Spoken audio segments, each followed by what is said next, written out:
Muy buenas noches, señores y señores, a una nueva entrega de Tarea Final Televisión. Este programa donde tratamos de analizar diversos temas de interés, en este caso de geopolítica, de filosofía, van a ser los temas del día de hoy. Básicamente con dos autores, dos pensadores, dos filósofos, Alexander Dugin y Diego Fusaro. El primero de Rusia, el segundo de Italia. Pero antes de empezar, voy a presentar a mi compañero, Román Milone. ¿Cómo andás, Román? ¿Cómo andás, Gonzá? ¿Todo bien? Todo bien, espectacular. También acompañando este gobierno de pocas luces, un domingo oscuro, lleno de teorías conspirativas. No sé si a ustedes les gustan las teorías conspirativas, pero me encanta, de los Illuminati que se quedaron sin luz. Exacto. Hasta Godzilla que cortó la... que cortó la red en Japón y en Uruguay. Pero bien. Igual, elecciones hubo en 4 provincias, de las cuales volvió a ganar el peronismo, y el martes que viene vamos a hacer un análisis coyuntural del mapeo político electoral argentino. Pero hoy hay un tema que está bueno que desde la juventud lo empecemos a tratar, tanto como pensadores jóvenes y también cuadros locales que saben interpretar, están editando libros y están organizando eventos en donde están planteando una agenda que puede llegar en este 2019 a hacernos pensar un poquito, patria sí, colonia no, o cómo está manejado el eje geopolítico y los movimientos populares. Exactamente, este programa busca hacer una... Que trae suerte, dijo Mirta Legrand también este programa. Exactamente. Sí. Este programa busca hacer una caja de herramientas. Programas como este tratamos de que sirvan para eso, para tener una mejor concepción y justamente espaldas más anchas para afrontar el futuro que viene. Muy bien, pasamos a presentar... Hay que presentarlos, sí. Esteban Montenegro, licenciado en Filosofía. Casi. Estamos terminando la carrera, sí. En potencia. Sí, licenciado en potencia. Sí. Y Andrés Berazategui, licenciado en Relaciones Internacionales. Un invitado de la casa. Muy bien. Muchachos, lo que vamos a tratar son geopolítica y populismo, básicamente con estos dos autores que mencionamos, Diego Fusaro y Alexander Dugin. Acá, como ven, están los libros que los muchachos editan, cortito. ¿Nos pueden contar un poco a qué se dedican y por qué tenemos estas obras aquí? Bueno, la iniciativa de publicar estos autores nacen de la inquietud de tratar de fomentar un pensamiento que cuestione, digamos, un pensamiento crítico, el orden liberal, capitalista y globalizador vigente. Como la formación del grupo Nomos, que en realidad una editorial es un grupo de estudio e investigación, está relacionada con esta temática.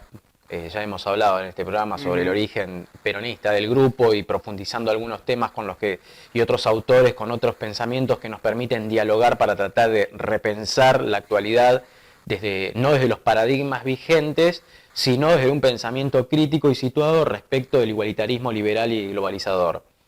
En ese sentido, como nosotros estamos en formación por la edad promedio de los grupos, yo por ahí soy el más grande, pero el promedio del grupo tiene 30, 31, 32 años, estamos en plena elaboración conceptual, teórica y de investigación, y seguramente a pedido de las multitudes en algún momento habrá libros publicados por autores de Nomos.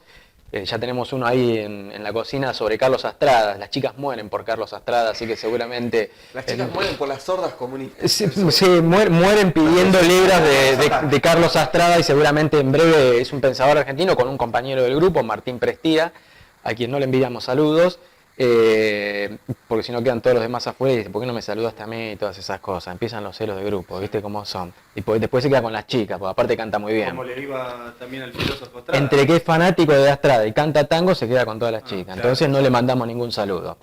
Bueno, en esa tarea de tratar de promover un pensamiento y de hacernos de algún modo camino con la edición de algunos autores que promovían este pensamiento, de algún modo podemos decir que nos enorgullecemos porque somos los que planteamos en Argentina traer algunos autores que ya tienen un cierto prestigio y que en nuestro medio, no digo que no se conozcan, pero o se conoce poco o incluso hasta son ninguneados porque está toda esta superestructura cultural que es la que dota de sentido a la academia, y estos personajes tan Claro. interesantes quedan afuera. Andrés, contanos por qué es importante tener referencias a estos dos autores, por lo menos, sé que hay más, pero para tanto como para la militancia como para aquellos que quieren introducirse en este mundo de la política global. Porque es importante porque nos hacen pensar desde una perspectiva crítica, como decía antes, las ideas vigentes que nacen en los centros de producción de sentido, básicamente el primer mundo, y partiendo de la base de que en el centro, en el primer mundo, en el eje fundamental del sostén del proyecto de la globalización, no solamente se hace política, sino que se generan ideas para legitimar los discursos, que después, que en realidad justifican, legitiman todas las agendas políticas. Claro, se genera una producción de sentido sin dobleces y sin cortapisas que dice todo lo mismo, una especie de, como dice uno de los autores que está acá, Alain de Benoist, se genera una ideología de lo mismo.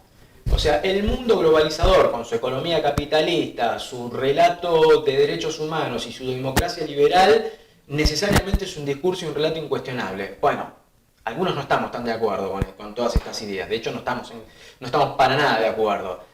Trayendo no solamente a colación, reivindicando en nomos los fundamentos del pensamiento justicialista, como dije antes, nosotros venimos del peronismo, que creemos que es un pensamiento que tiene muchísima actualidad, particularmente las dos ideas fundamentales sobre las que de algún modo gira en torno a nuestras preocupaciones de investigación. La comunidad organizada, acá Esteban ha venido a hablar, la comunidad organizada, Martín Prestía también.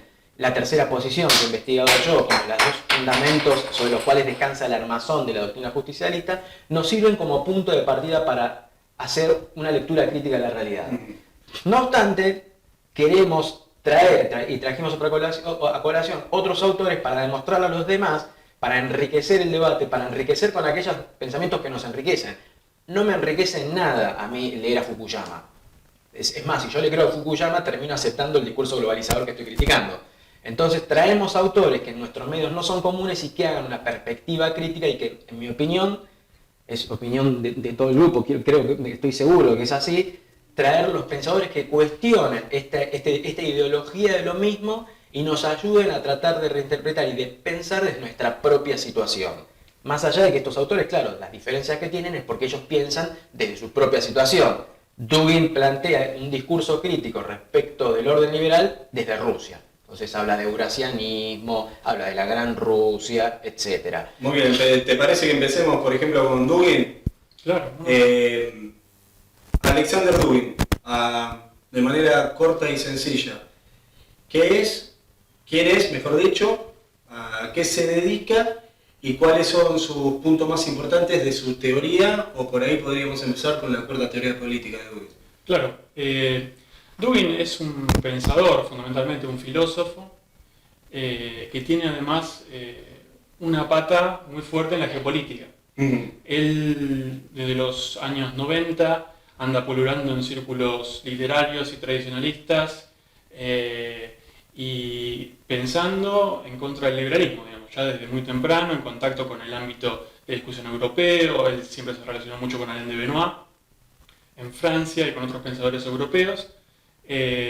Y fundamentalmente su pensamiento se puede, digamos, resumir en dos líneas generales, que son, por un lado, la teoría del mundo multipolar, que es su propuesta en materia de relaciones internacionales y de geopolítica, y por el otro, su cuarta teoría política, que es su propuesta más filosófico-política. Por eso a nosotros nos pareció adecuado empezar editando a Dugin, como primer libro que editamos, justamente porque él entrecruza los campos de la filosofía y de la geopolítica, que son en los que nos movemos nosotros también. Entonces, bueno, empezando si querés por la cuarta teoría política, podemos decir que es una teoría política que se propone superar las teorías políticas de la modernidad, entendiendo por ello a las tres principales que se disputaron el sentido de la historia y el dominio mundial en el siglo XX.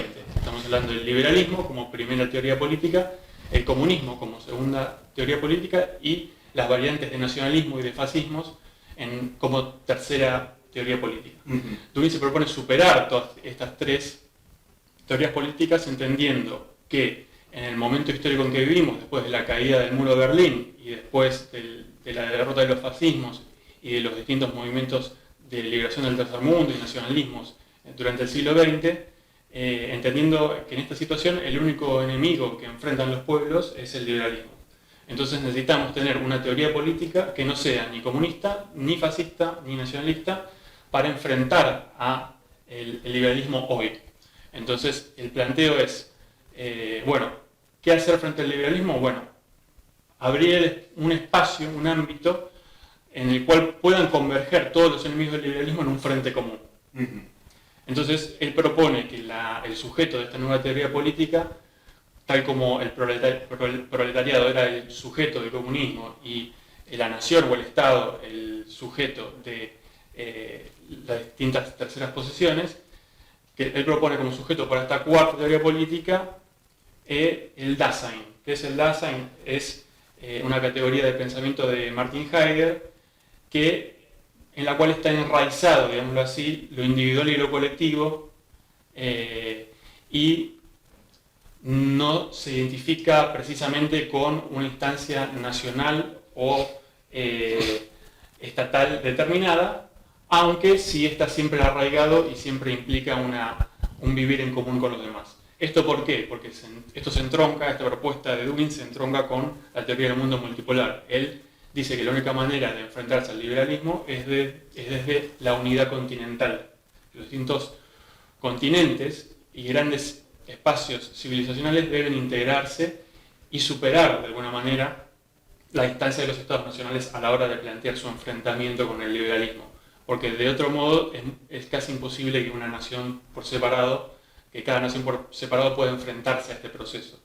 Entonces, él propone, en su teoría del mundo multipolar, pensar y proyectar estratégicamente desde las distintas naciones, porque esto de ninguna manera es una invitación a abandonar las propias causas nacionales de los pueblos, sino dice que cada uno de su propio lugar debe intentar proyectar estratégicamente cómo resistir al liberalismo, integrándose continentalmente como último destino, digamos, ¿no? ¿Y hace alguna crítica hacia la Unión Soviética a partir de esa mirada? Sí, claro, él es muy crítico. Porque es parecida más o menos la idea. No es tan parecida porque él para empezar fue un disidente en tiempos de la Unión Soviética y él de ninguna manera está promoviendo, para empezar, el comunismo, que es la ideología oficial del...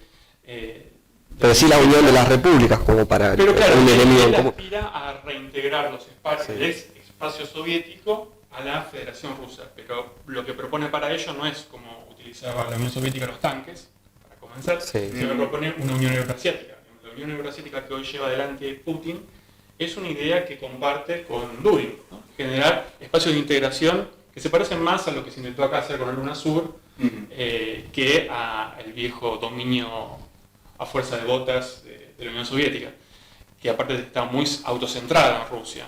En cambio, la propuesta de una teoría del mundo multipolar no está centrada en Rusia, sino justamente está completamente distribuida. Entiende que cada espacio civilizacional debe autodeterminarse en términos culturales, económicos, políticos, algo que no promovía la Unión Soviética desde el momento en que entendía que había que realizar el comunismo a escala planetaria.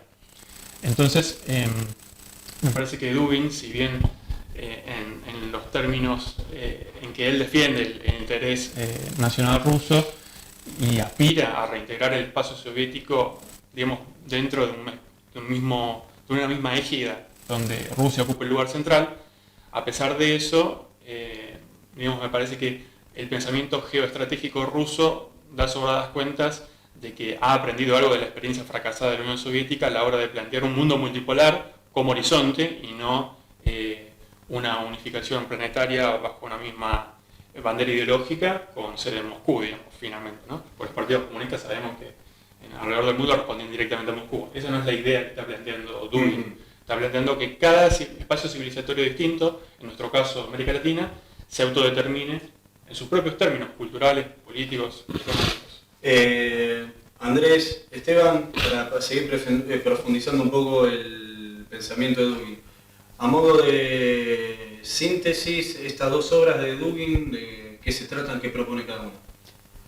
Bueno, geopolítica existencial ha sido, además del éxito editorial que tenemos hasta ahora, porque realmente le lleva una buena delantera al resto, o sea, el resto es... Sí. ¿Dónde lo podemos conseguir? Lo pueden conseguir por Mercado Libre o entrando a la página de Nomos, nomos.com.ar o eventualmente buscan Nomos, Filosofía y Pensamiento Estratégico en Facebook. No obstante, en Mercado Libre, está bueno que vayan por Mercado Libre porque van a ver la diferencia de los libros exteriores. Igual sí, a veces quedan pocos, pero en realidad nosotros tratamos que cuando vemos que se están por acabar, mandamos a hacer alguna reedición con el objeto de no quedarnos. Por suerte lo hacemos constantemente. Sí, ahí en Mercado Libre pueden conseguirlo y pueden comparar los libros de Fusaro, de Alain de Benoist con algunos que se traen del exterior y van a ver que están baratos. Así que los libros están a un precio accesible para que no digo cualquier compañero porque estamos en un momento complicado económicamente, pero digamos, para lo que salen los libros hoy están en un precio... No están ni baratos ni caros, están a un precio que lo pueden comprar. Son lógicos. Volviendo a la síntesis del Este libro, lo que tiene de bueno es que toca básicamente todos los tópicos fundamentales de su pensamiento. Sí. Porque habla de geopolítica, de la geopolítica multipolar, habla de filosofía, habla de... ayúdame a hablar de algún tema más, que hablaba que también... y habla de... del tema del poshumanismo y la crítica del liberalismo como un individualismo, ¿no? Del liberalismo como individualismo y la destrucción de todas las identidades colectivas. Es un libro que para introducirse en el pensamiento de Dugin, que va desde la historia de las religiones hasta el mundo multipolar, pasando por ciencia política, relaciones internacionales, geopolítica, filosofía, etcétera, etcétera, este libro como introducción es excelente. Sí. Y el otro ya es un poco más acotado, un poco más sobre Argentina también, habla algunas cosas. La tapa es bastante tentadora. Sí, es bastante incendiaria. La idea de este segundo libro, de Identidad y Soberanía, es compilar otras conferencias de Dugin donde él explica lo que yo acabo de transmitir, digamos, la cuarta teoría política por un lado y la teoría del mundo multipolar por otro. Pero además incorporamos varias entrevistas de distintos momentos y distintas visitas que hizo él, porque hay que decirlo, estos dos libros compilan conferencias que él dio acá en Argentina, con lo cual tienen un valor agregado, digamos, para aquel que quiera de alguna manera ver qué es lo que dice acá, para empezar, y este pensador ruso, y cómo nosotros lo recibimos, cómo lo vamos interpretando, porque digamos, nuestros libros no proponen de ninguna manera una recepción acrítica de las ideas que vienen de afuera. Si ustedes entran a la página de nomos.com.ar van a ver que nosotros estamos continuamente escribiendo también cosas de nuestra propia pluma y pensando a partir de estos autores nuestra propia realidad. Entonces es interesante el caso de las entrevistas porque se le plantean preguntas desde nuestra situación a los autores, ¿no? En el caso de Identidad y Soberanía hay por lo menos 2 entrevistas que se le realizaron a Dugin acá en Argentina. Roma, y esta pregunta te la hago a vos. ¿La filosofía puede ser incendiaria o una sola vendida de humo? ¿Se puede hacer política? Sí, siempre. Siempre la filosofía, como decía el Guasón en la segunda película de Batman, impartir anarquía, ¿viste? El caos es justo. El caos hace que... Eso es una filosofía, ¿no? Yo te hago esta pregunta porque mucho el que nos ve, el que por ahí está interesado más o menos en la política, y esto también se lo hago extensivo a ustedes, ¿realmente sirve para cambiar la realidad, la política? ¿Se puede tener la filosofía? ¿La filosofía puede ser incendiaria o solo es un chasquibún de puro humo? Y mira, yo creo que sí. Debemos responderlo, Andrés, para dentro de la iglesia, digamos. Sí. El secretario general del sindicato habla... La cuestión es... pero de filosofía habla él. Sí. La cuestión es que me parece, si uno ve, digamos, el nivel de los discursos que se articulan a nivel de la dirigencia política, sea del peronismo o no, uno se da cuenta de que hay una falta, digamos, de elaboración conceptual, de que no se está realmente pensando el país, no se está realmente pensando un proyecto de nación, invitando a los argentinos a ni siquiera discutir algo, ¿no? Uno puede ver cómo los distintos candidatos presidenciales se preocupan más en ir a Nueva York a avisar que van a pagar la deuda antes de que presentar un programa político siquiera. Entonces la filosofía tiene, digamos, un mandato crítico desde su propio nacimiento, desde su propia concepción, que es, bueno, todo lo que parece obvio hay que cuestionarlo. Y me parece que estos autores nos ayudan mucho a detectar ciertas falacias. ¿Falacias? ¿Qué es una falacia? Es un pensamiento que parece tener un contenido de verdad, pero que en realidad es falso, ¿no? Y que encubre la verdad, lo cual es peor, que nos vende una zanahoria que en realidad nos condena, digamos, a la ignorancia. En el arte de la política, como decía Maquiavelo, divide y reinarás, hoy es confunde y reinarás. Exacto, digamos, y las estrategias de confusión nunca son, digámoslo así, casualidades. Digamos, la estrategia de confusión de conceptos forma parte de una estrategia de dominación. Entonces, la filosofía tiene el cometido de intervenir sobre los conceptos con los cuales quieren someternos para deshacerlos y poder pensar alternativas. Es muy importante, porque sin una unidad de concepción es muy difícil que se pueda arribar a una unidad en la acción, en la táctica, en las estrategias electorales, a nivel de los programas políticos, si no partimos de una cosmovisión, una visión del conjunto de los temas que hacen en la vida del hombre en comunidad, que más o menos sea coherente. Entonces me parece que la filosofía no solo puede ser enseñada, sino que debe serlo. ¿Y por qué crees que los partidos políticos abandonaron la filosofía propia? El peronismo tiene su propio libro de filosofía peronista, el radicalismo tiene orígenes filosóficos del siglo XIX. ¿Por qué crees que ahora en este contexto no hay hincapié sobre las filosofías políticas, sobre todo? Y creo que habla de ellos, o sea, habla de algo que nace con una intención fundadora, revolucionaria, hasta el radicalismo hacía revoluciones armadas. Ahora de radicales nada más tienen el nombre, pero en su momento tomaban las armas contra el régimen oligárquico y el fraude, digamos, era gente que ponía el cuerpo, era gente que tenía su basamento filosófico, como vos decís, y ni hablar del peronismo, que todos creo que más o menos conocemos mejor la historia, ¿no? del peronismo, porque el radicalismo queda ya más lejos. Pero no es necesaria para la coyuntura hoy, la filosofía. Yo creo que sí, justamente lo que te digo, el hecho de que no se hable más en términos conceptuales, de que no se debatan ideas en los espacios políticos, ideas de fondo, digamos, tiene que ver con que estos partidos han abandonado sus propios orígenes y que se han convertido en, digámoslo así, en cajas de negocios o en espacios que se dedican más a administrar las cosas tal cual están, sin cuestionarlas, que a realmente tratar de transformar la realidad. Entonces me parece que hay algo que está desvirtuado en la clase política en general y que no tiene nada que ver con los orígenes ni del peronismo, ni del radicalismo, es más, ni de la propia izquierda, ¿no? O sea, uno piensa en Marx, piensa en un filósofo que se comprometió con la realidad y desde su lugar intentaba transformarla. En general la izquierda ha tenido muchos cuadros intelectuales, hoy vemos su propia escasez al punto de que echan a sus propios dirigentes por que más o menos tienen cierta formación, como Altamira, con el cual nosotros disentimos, pero que tiene su formación y sin embargo lo echan porque no está a moda con las cuestiones de turno, que hay que pensar, digamos. Siempre en la época es muy tirano, ¿no? Entonces siempre hay un tema que hay que pensar y todos más o menos tenemos que pensar lo mismo, y la filosofía sirve para decir, no, yo no pienso como vos y mis razones son estas. Así que por favor, mañana no tuitees. No. No te sumes al tuitazo de la lista de mujeres, por favor. Que sí, es verdad, pero ya hay una ley que dice que tienen que estar 50 y 50 las listas, ¿no? Los cupos. Pero debería haber 2 leyes, como dijo Bart, ¿no? 3 días. Y después viene el cupo trans y hay que ver cómo sigue. Cuando no podemos darle de comer básicamente ni darle trabajo a la gente. Y volviendo a este tema, ¿qué piensan estos autores sobre términos como democracia o partidocracia? Bueno, en el caso de Dugin, casualmente están por sacar un libro, una editorial, no sé si de Estados Unidos, parece, ¿no? Sí, es de Estados Unidos, raro, que dice, yo estoy en contra de la democracia, dice, pero no porque esté en contra de la democracia en sí, sino porque estoy en contra de Estados Unidos, dice, ¿no? En un momento dado. Claro, nosotros, por ejemplo, desde el peronismo sabemos lo que es también un poco esa crítica, porque el general hablaba de la democracia social como una manera de quebrar el espinazo de la democracia liberal. Y por ende, acá tuvieron en el programa un compañero que vino a hablar sobre el cambio de representatividad en la experiencia de lo que fue la provincia del Chaco, en ese momento presidente Perón, para cambiar el tipo de representatividad y junto con otros cambios quebrar el espinazo de la democracia liberal y crear otro tipo de democracia.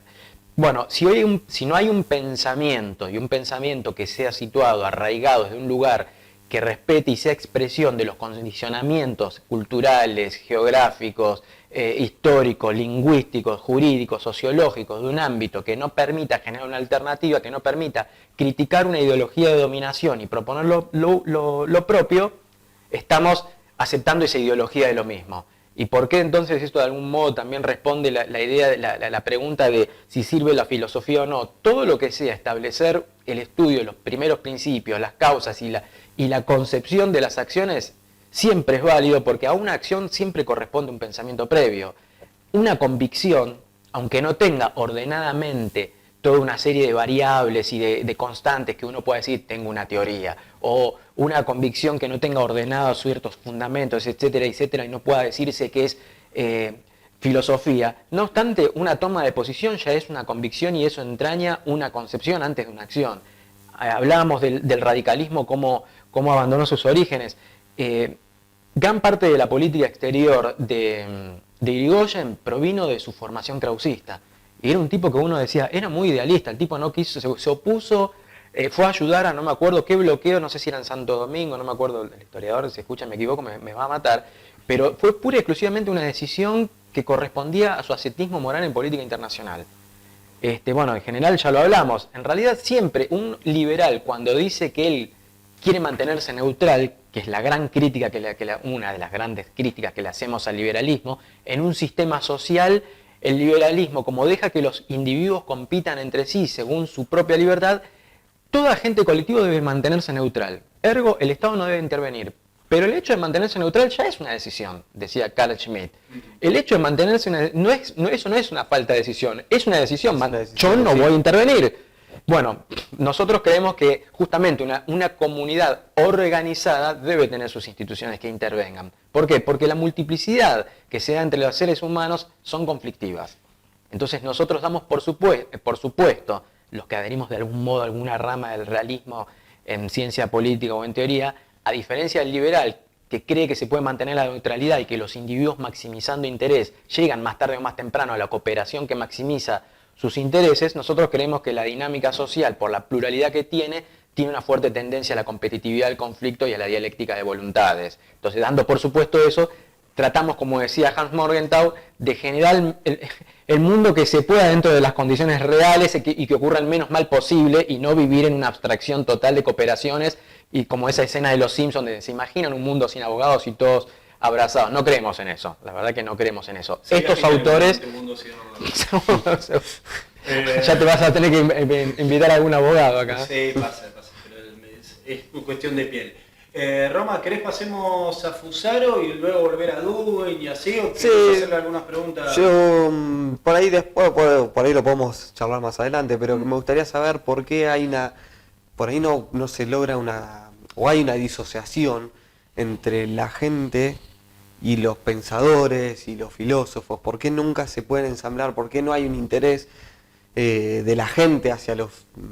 Ya lo veo alejada incluso la militancia, que vos decís, claro, que tener un mínimo compromiso y un mínimo formación, no le interesa en lo absoluto, porque siguen a todo esto mediocres que estábamos hablando anteriormente. Sí, hoy tenemos el fenómeno de los medios de comunicación masivos y de entretenimiento, que es un impedimento, digamos, cierto a la hora de promover cualquier tipo de lectura, ¿no? Digamos, las nuevas generaciones vienen ya formateadas, seteadas para las cuestiones visuales, mucho más que para sentarse a leer un libro que lleva más tiempo, que implica sus dificultades, implica hacer la cabeza contra la pared varias veces para tratar de entender conceptos más o menos básicos cuando uno está arrancando. Entonces, bueno, digamos, no estamos, en general, estamos muy, digamos así, somos muy cómodos. Y esto no lo digo desde una posición de soberbia, digamos. Yo también soy muy cómodo, no termino la carrera, no termino de leer libros que me faltan. Bueno, cada uno tiene sus cosas, pero el pensamiento es un esfuerzo, cuesta. Entonces, eso ya es un impedimento cierto.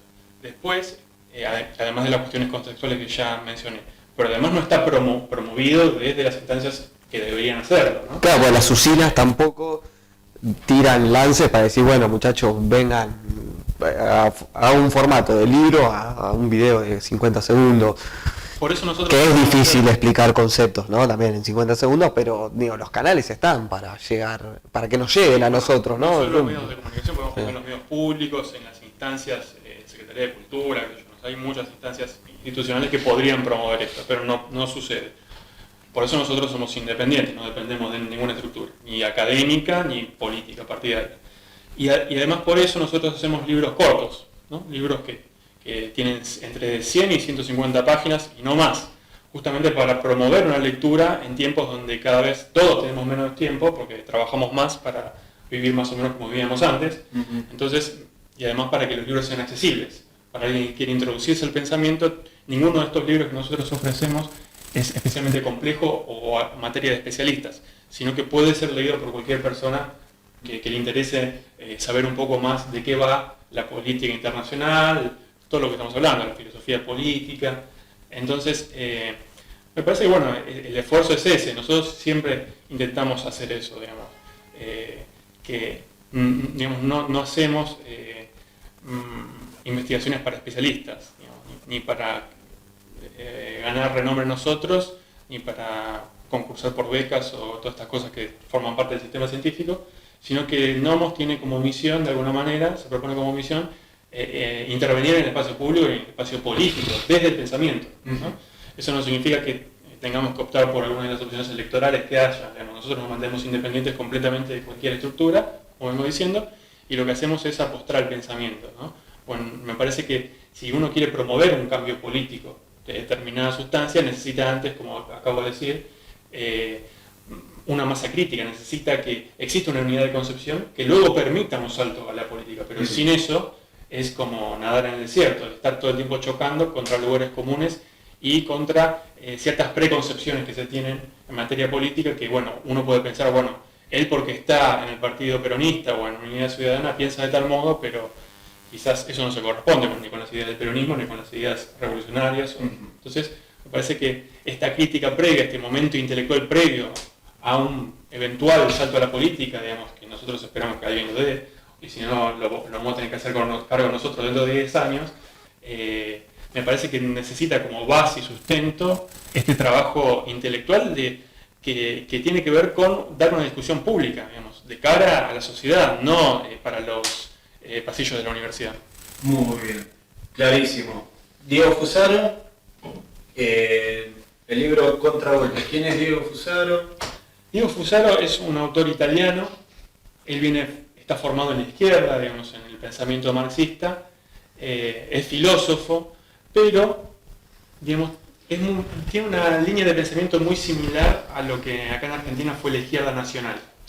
¿Por qué? Porque él, si bien es marxista, digamos, y es muy crítico del capitalismo, también reivindica toda la dimensión comunitaria de la vida social, reivindica la familia como institución, reivindica, digamos, el rol que tiene la religión como ideal de trascendencia, que son todas cosas que respecto de la izquierda actual suenan disruptivas, ¿no? Claro. Incluso Fusaro ha sido de los autores que nosotros editamos el más cuestionado y el que más debate sugirió porque justamente por esta tensión que él plantea, ¿no? Es decir, de aunar lo que antes eran ideas aparentemente de derecha o conservadoras con las ideas del socialismo en materia económica.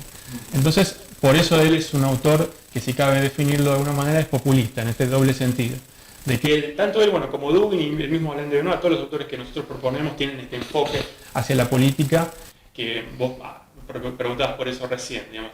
¿Qué hacer respecto de la democracia, respecto de los partidos políticos? Bueno, ellos lo que promueven como salida, que después hay que ver si nosotros la tomamos en los mismos términos, aceptando la palabra populismo, ellos hablan de una salida populista, que tiene que ver con superar el enfrentamiento entre derechas e izquierdas en el ámbito político-ideológico, que a nosotros nos resuena bastante, y promover, digamos, un cruce transversal entre lo que sería, como vengo diciendo, la reivindicación de los trabajadores y de las clases expoliadas, en conjunto con la reivindicación de ideas de patria, de nacionalidad, de familia, de religión, ¿no? En una síntesis, no planteado como un frente político, sino planteado como una propuesta teórica y política integral, que sintetice estas vertientes en una sola expresión. Entonces, bueno, el libro que publicamos de Fusaro, El Contragolpe, reúne un montón de artículos que él escribió, digamos, de coyuntura, y que fueron seleccionados a los efectos de dar a conocer el núcleo de su pensamiento político. También es un libro muy fácil de leer, se puede leer, agarrar en cualquier página y empezar a revisar, porque no tiene un hilo conductor explícito, entonces es una lectura muy, ¿no? muy fluida, pero que permite ir a fondo en la crítica del presente global, ¿no? Muy bien, ¿vos, Andrés? Sí, es muy interesante el libro de Fusaro, porque es verdad, es un autor que parte del marxismo hegeliano y gramsciano y avanza en posiciones, merced a un maestro de él que fue otro pensador marxista muy importante, uno de los probablemente más importantes de materialistas de Italia, que fue Constanzo Preve, que estuvo en sus últimos años investigando y reivindicando el concepto de comunidad. En filosofía, uno de los debates más importantes que hubo en el siglo XX fue la crítica comunitarista a la liberal, ¿no?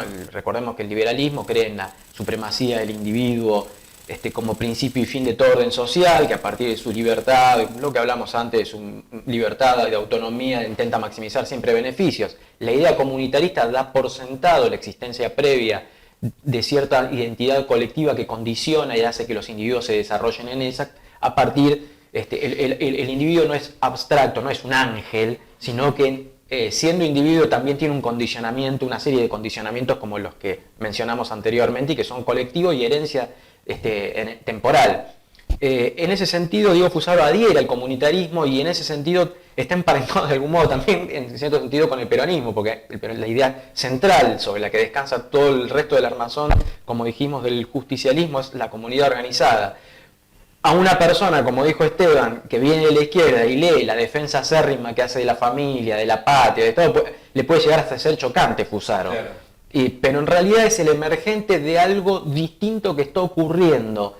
En ciertos... ¿El emergente de algo? Yo creo que porque en realidad Fusaro es una especie de bajador de línea, por decirlo ad honorem, como es todo lo que hace Nomos también. Fusaro es un Nomos de allá, o no tanto, pero digamos, es una especie de intérprete del movimiento político 5 Estrellas y Liga que hay en este momento en Italia.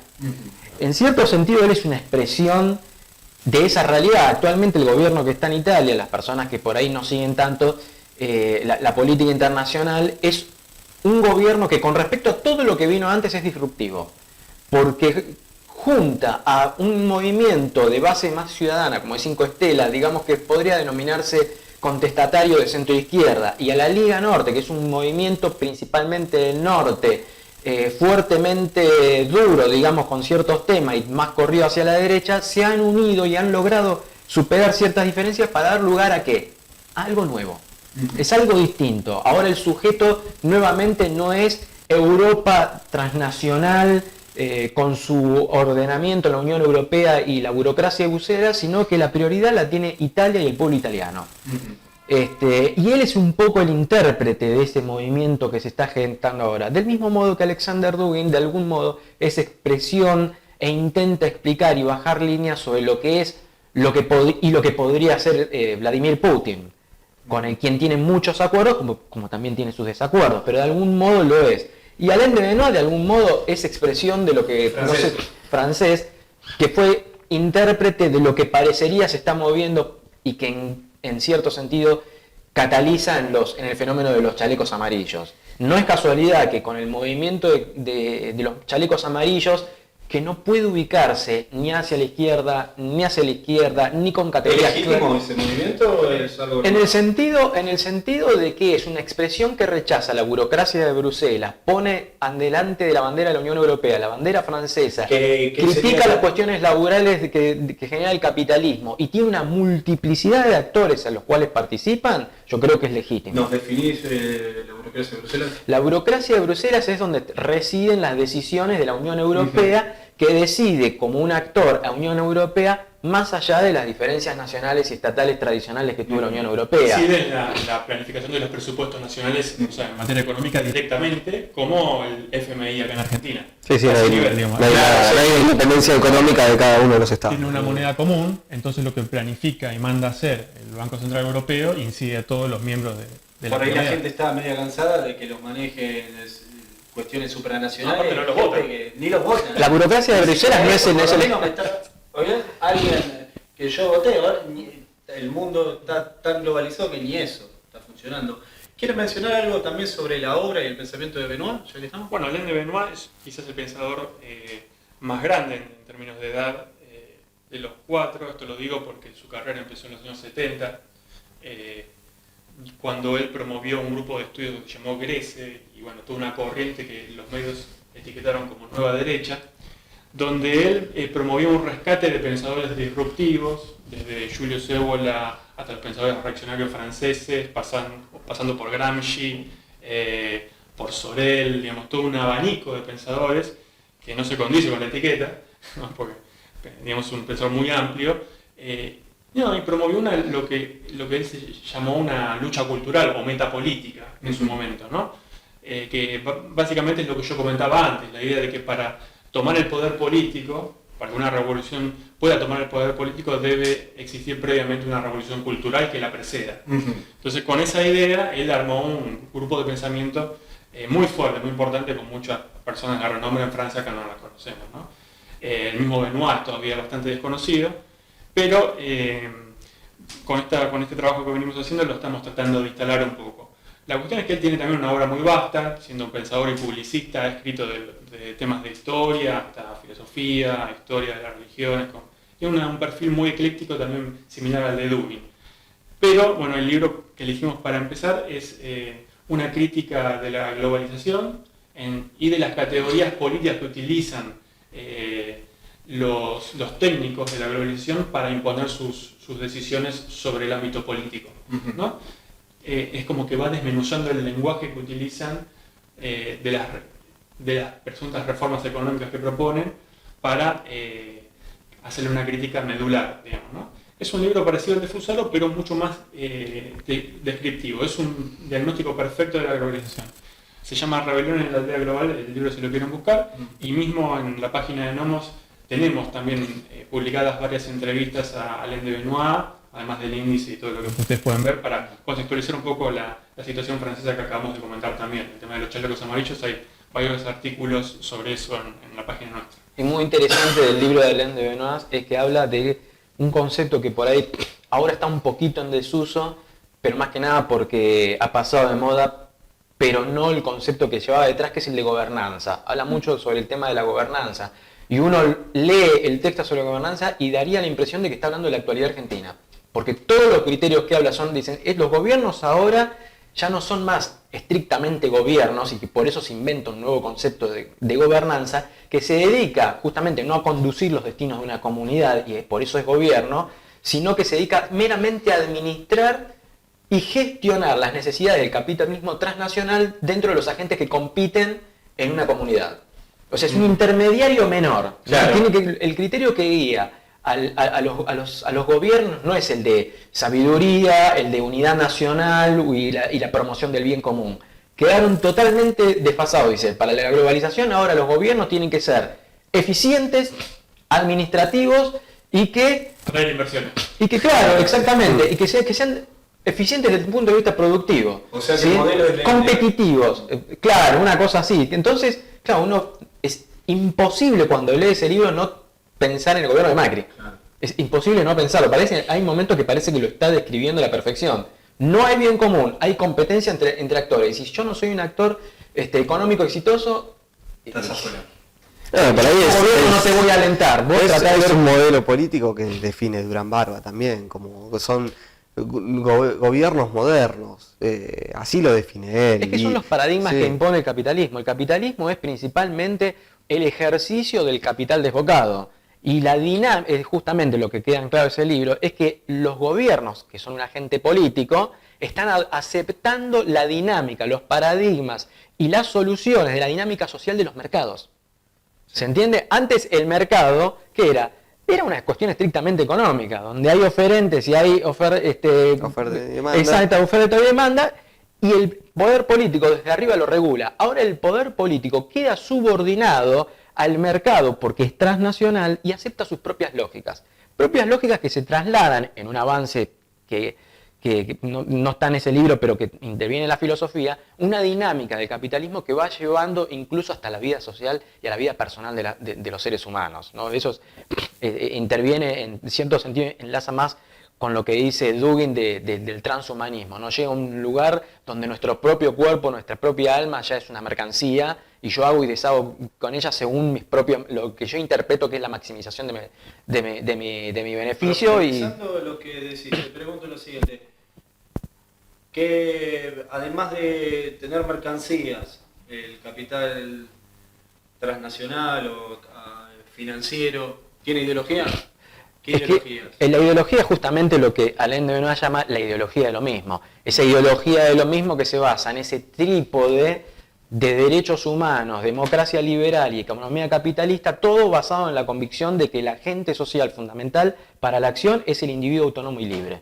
Entonces todo orden está centrado en eso. ¿Sabes cuál es la ideología del liberalismo actual o del globalismo, del capitalismo que le quiere decir? Está bien sintetizada en una propaganda de Movistar muy reciente, que muestra a unos chicos jugando con el celular y eligiendo qué tipo de comida vegana van a elegir.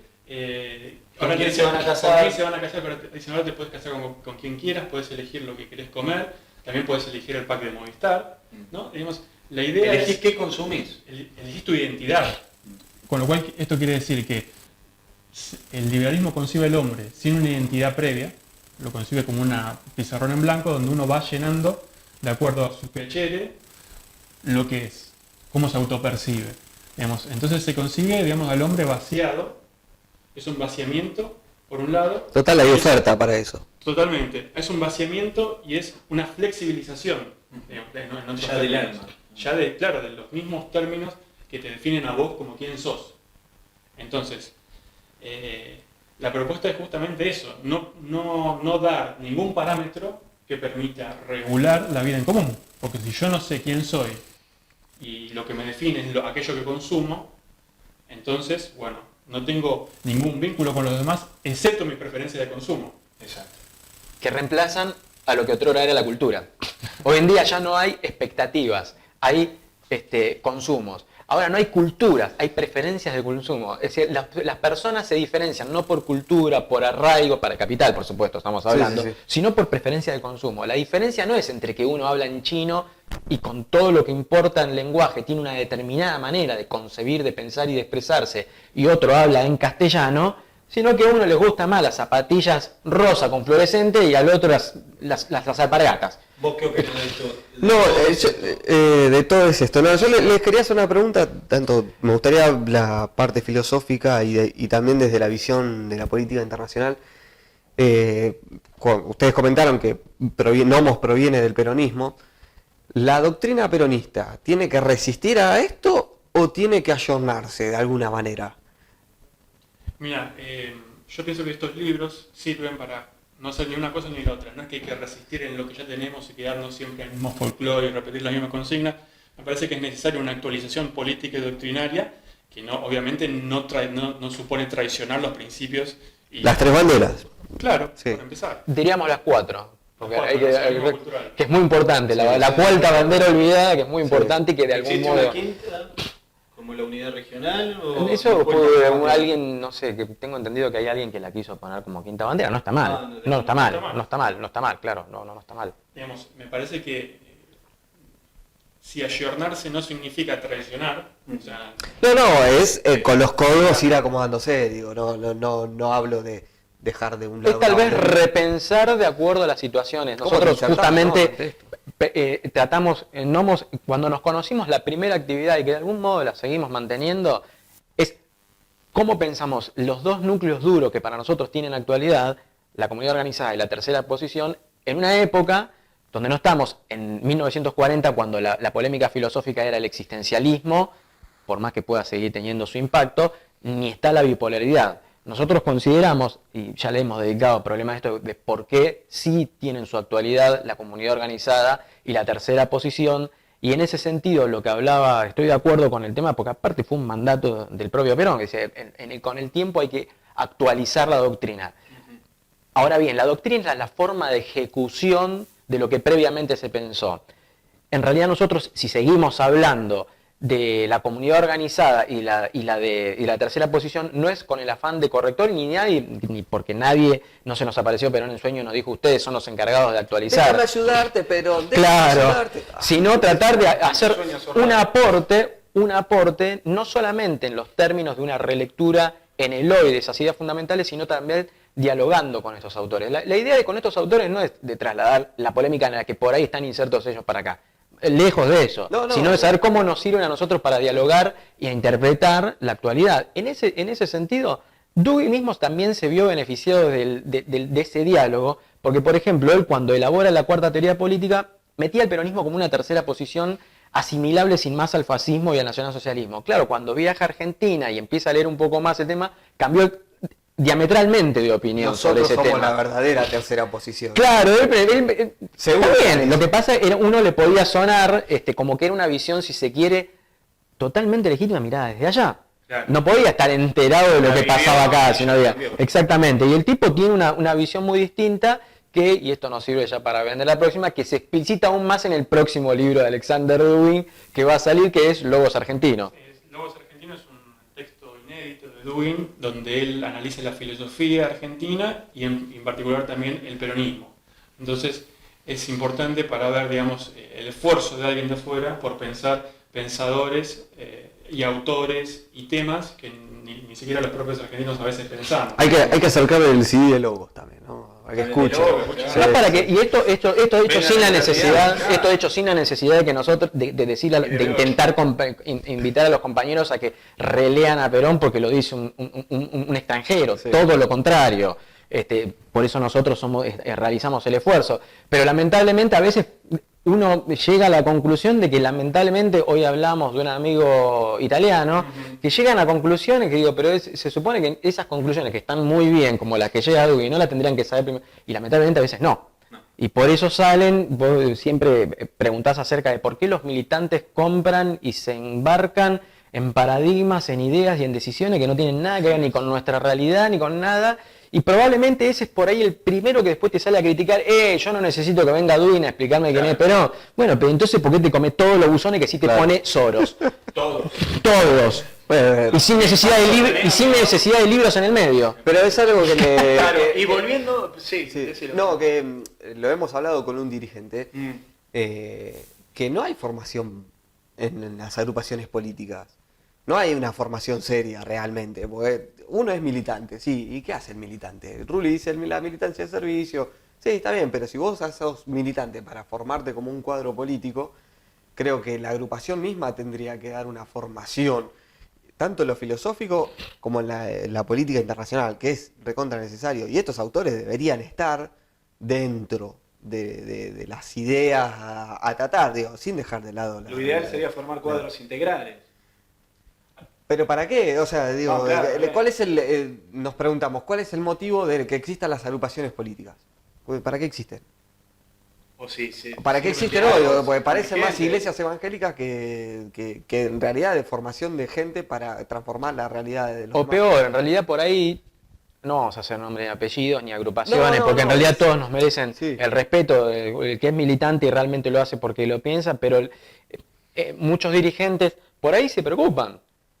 Pero claro, se compran los buzones. Ese es el problema. Entonces te dicen, no, vamos a analizar. Por ejemplo, ahora estos autores están hablando del populismo. Y capaz que te hacen ir a la clau. Eso quería... Por ejemplo. Si este muchacho, Diego Fusaro, volviendo a Diego Fusaro, es populista, entonces supongo que debe ser íntimo amigo y hasta pareja de la CLO. No tiene nada que ver. ¿Por qué? No, mira, porque parten de presupuestos teóricos distintos. La CLO es postestructuralista, parte de una lectura completamente distinta al marxismo de base que tiene Fusaro. Porque... Aclarar que la CLO, por ejemplo, tiene mucha influencia de la esposa. Militancia. Claro, bueno, sí, la CLO en un momento se pensó como el filósofo, así en mayúscula, el filósofo del kirchnerismo.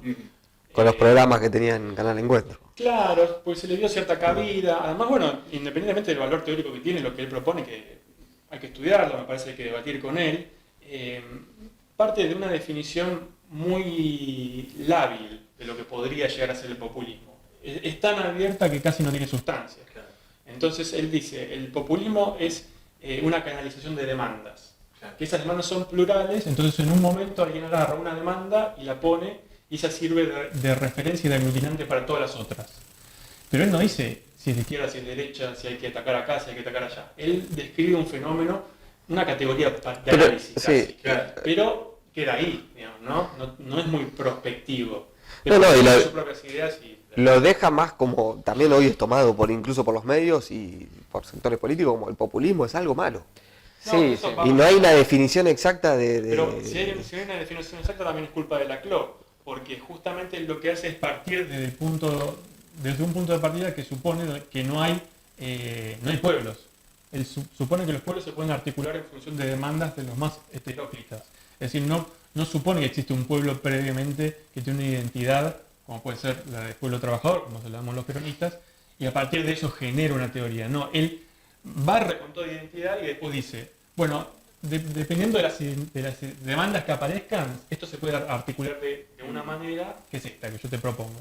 Entonces es una lógica de articulación política más que una teoría política determinada. Sí, él lo vende como una garantía de la democracia. Sí, en cierta medida sí, porque él propone esto para las izquierdas. Por eso Chantal Mouffe, que es la esposa de él, tiene un libro que se llama Hacia un populismo de izquierda, que propone más o menos esto, pero ya en clave política. Digamos, Sí, ella es mucho su mejor. traducción política es Podemos, digámoslo así, ¿no? Claro. Mira. La traducción política de Laclau, de las ideas del populismo de izquierda, digamos así, es Podemos, en sus vertientes.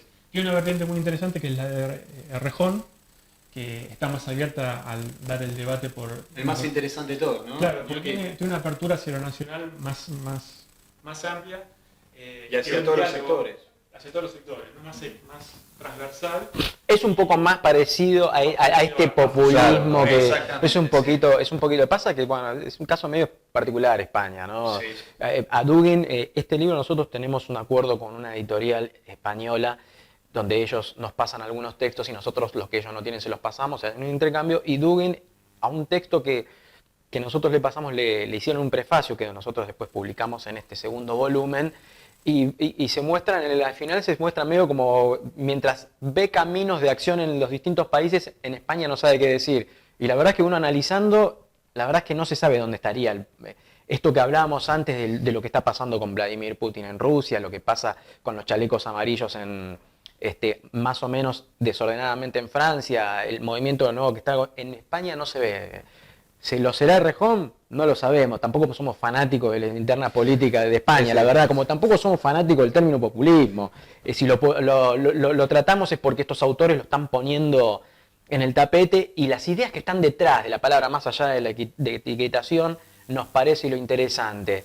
Y que es la reivindicación del sujeto pueblo como la centralidad sobre la cual después establecer toda otra categoría política. Nosotros reivindicamos a esa comunidad de destino concreto de hombres y mujeres condicionados por determinadas características que desde el punto de vista de los valores es una comunidad, pero desde el punto de vista de los hombres concretos en un momento dado es un pueblo. El pueblo es el sujeto concreto de la comunidad, que en el tiempo se llama nación. Bueno, la recuperación de ese actor, que para nosotros en el lenguaje argentino parecería casi hasta más de los que venimos de tradición peronista, parece una verdad de perogrullo, no es así en Europa, ya dejó de ser así. ¿Por qué? Porque ahora estamos en la globalización, no existen más las identidades, ahora son electivas, los arraigos no existen, si la globalización pasa todas fronteras, no existen más las fronteras, ahora la frontera están difusas.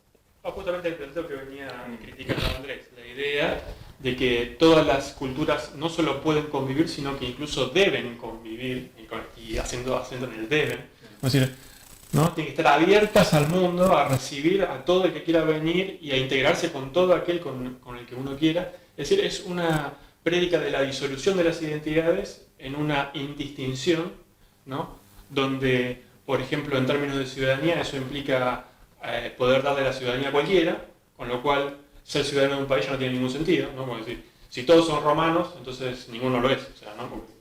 ¿Qué distingue a un romano de otro si todos son romanos? Exacto. Esa es la cuestión, ¿no? Es decir, el multiculturalismo tiene eso, digamos, que cuando ya no pueden destruir una nación atacando directamente sus raíces o su población, lo que hacen es confundirla y mezclarla con otros y hacerla desaparecer por la fuerza, digamos, ¿no? El multiculturalismo, más que una teoría, es en realidad un programa político. Exacto. El multiculturalismo es la obligación a la convivencia diferenciada más allá de todo arraigo. Eso es el multiculturalismo. O sea, está muy bien que seas gaucho, te gusta andar en bombacha, pero en Nueva York. Claro. ¿Se entiende? No Sí. puede ser la identidad colectiva tuya. Hay que barrer. Entonces está muy bien que Los comas... límites hay que barrer. Está Igual muy se bien quedan que comas- pocos dioses para vencer también, digo, desde sus pueblos. En cierto sentido, por eso decía que el multiculturalismo en realidad no es tanto una realidad como la manifestación, porque en realidad cuando una cultura se mezcla con otra, en general no genera multiculturalismo.